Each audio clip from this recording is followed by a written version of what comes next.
peut-être qui a payé, vous devez payer. Si vous ne payez pas, l'enfant ne va pas commencer. Ces écoles, c'est des grandes écoles. Et si toutes les écoles peuvent arriver à ce niveau, nous allons avoir moins de problèmes. Mais le constat, c'est qu'il y a beaucoup d'écoles qui n'arrivent pas à avoir comme cela se doit. Donc, il faut que nous puissions chercher à entrer en possession de ce que les parents doivent. Il faut que nous puissions les relancer à tout moment pour avoir. Parce que sans ça, on ne peut rien faire. Je vais dire le point. Enregistrer les opérations comptables. Les comptables doivent enregistrer les opérations comptables. Ceux qui vont venir après vont plus mettre accent sur ça. Moi, je rappelle juste. Établir des déclarations fiscales et sociales. Réaliser un suivi de trésorerie par jour déjà. Au niveau de votre caisse, on doit savoir le montant peut-être que vous avez. Parce que je parle, si un parent va se plaindre, parce que, attention, même m'a dit que quand je paie, je dois avoir un je paie l'attention à l'école, l'école me donne un là. Vous êtes signé à la main. Vous êtes carrément. Ouais, déjà. L'absence du montage d'argent pour 10 ans, c'est à 5 millions. Et le one c'est 100 millions. Donc, il y a des choses que. De toute façon, vous pouvez faire sur la haute école, ce qui est comme joli pour vous. Si je suis fournisseur, que tu me fais gasser de l'argent là. Dehors, suivant.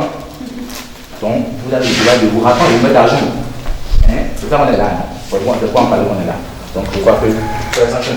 Donc, alors, je suis rapport au niveau de l'EFU pour que vous puissiez déjà avoir la tête que tout le truc va rester maintenant à faire là. L'EFU va venir. Même, vous savez que l'EFU vous allez démarrer à CSS. Il est là déjà pour en parler déjà. C'est vrai que l'EFU vous allez parler de société. Donc, l'EFU représente le rôle du commerçant de l'école qui n'a pas sacré le sauvé. Les l'EFU, on est utilisé partout pour aller acheter la machine de SF. Pour tout faire là, c'est le plus fou. Il y en a qui ont dans le financier, non? Pourquoi on est dans le financier? Oui. Ça veut voir que c'est un effet oui. Après les cas, on dit, les mecs, non, c'est pas ça. C'est pas ça qu'on fait la gestion. C'est la gestion. C'est le bricolage, ça. C'est la bonne place, ça. Alors, c'est la bonne place, c'est pas bien. On peut pas le même comme ça. Donc, il faut que ça change les amis. Ça, voilà. Dans la gestion. Ok? Donc, je vois que quelles sont la formation de la D'accord? Responsabilité. Et ce qui était dit tout à l'heure, exigence.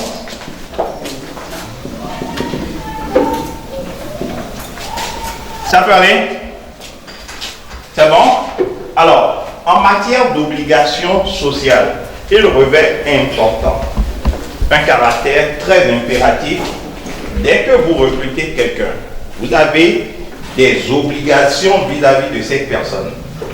Et cette personne a des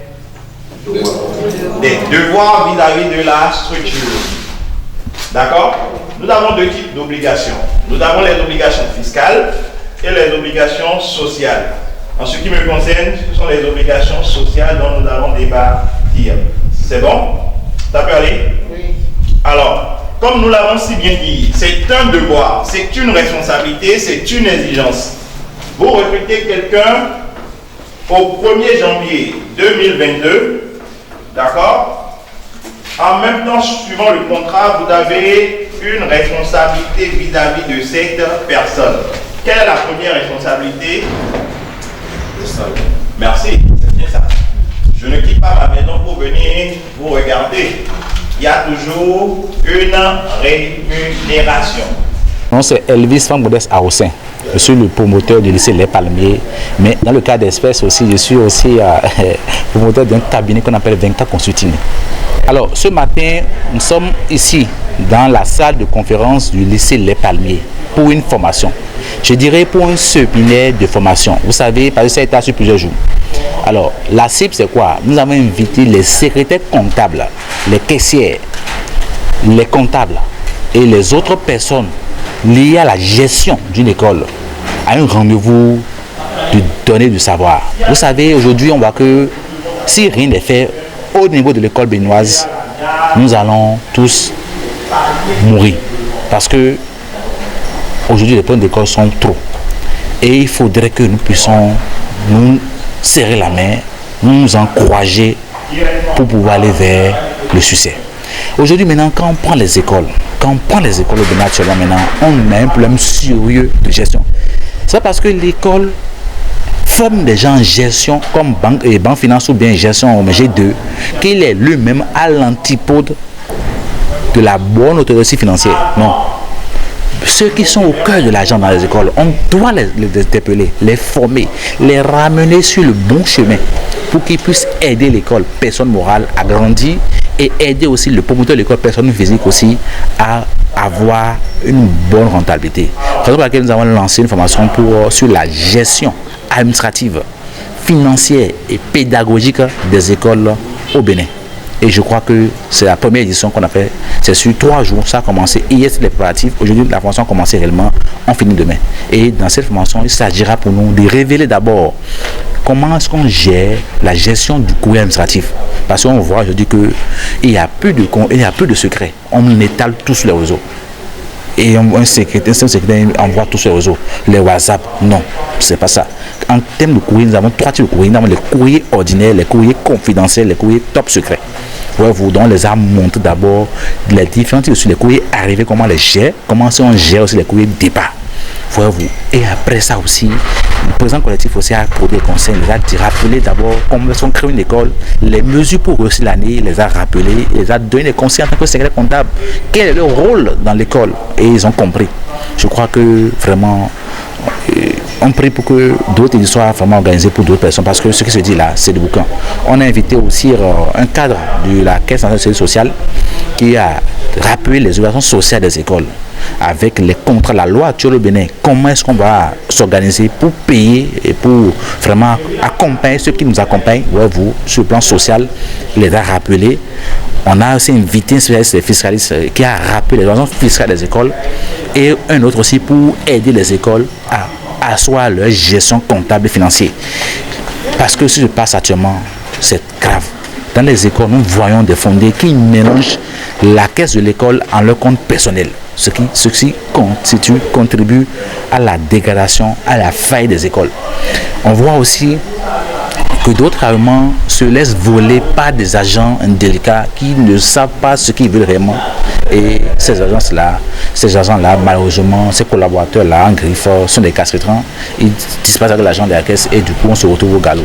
Donc, c'est pour éviter tout ça qu'on a dit, on a formé les comptables des écoles sur la gestion d'une école. Je crois que pour nous, c'est une réussite parce que déjà, à 12 heures de lancement, déjà, on voit que les gens sont déjà contents d'être là.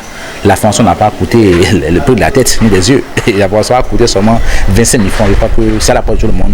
Et une autre édition est en cours bientôt à Cotonou pour que nous puissions aussi former les gens là-bas. Parce que le bien, c'est pour nous tous. Nous devons aider les écoles à mieux être gérées. Nous devons aider le personnel des écoles pour pouvoir vraiment réussir leur niveau. Spécialement le 15 et le 16 prochain, nous projetons encore une formation pour ceux de Cotonou qu'on va faire à l'Institut Saint-Étienne pour pouvoir accompagner les écoles. Parce que c'est notre devoir. La rentrée est proche. Comment est-ce qu'il faut aller jusqu'à 100% comment? Comment est-ce qu'il faut développer stratégie pour que l'école qui n'a plus d'effectifs, qui est en train de chuter, puisse se redresser? Il y a ce qu'on appelle là en coaching là, le reprenariat, la reprise de l'affaire. C'est pas seulement spirituel, c'est aussi des stratégies, des bien définis, financiers, pour redonner encore bien une école qui est en train de tomber, rapidement même.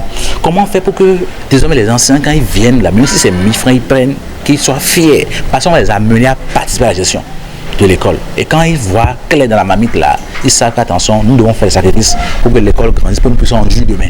Et comment est-ce qu'il faut établir les contrats? Parce que vous savez, aujourd'hui maintenant là, les choses changent. Le personnel qui est là, quand il n'est pas motivé, il va aussi compter ce que tu n'es plus de ton argent. Parce que s'il est motivé, il va titiller les parents à vite payer. Donc tout ça c'est là. Donc il y aura 2 sessions en vue en Cotonou. Sûrement le 15 et 16 août prochain, nous serons en Cotonou pour ceux qui sont en Cotonou. Et peut-être aussi penser même aller hors du Bénin pour pouvoir vraiment aider l'Afrique. Parce qu'il le faut pour les écoles. Sinon les écoles sont en train de mourir en Afrique.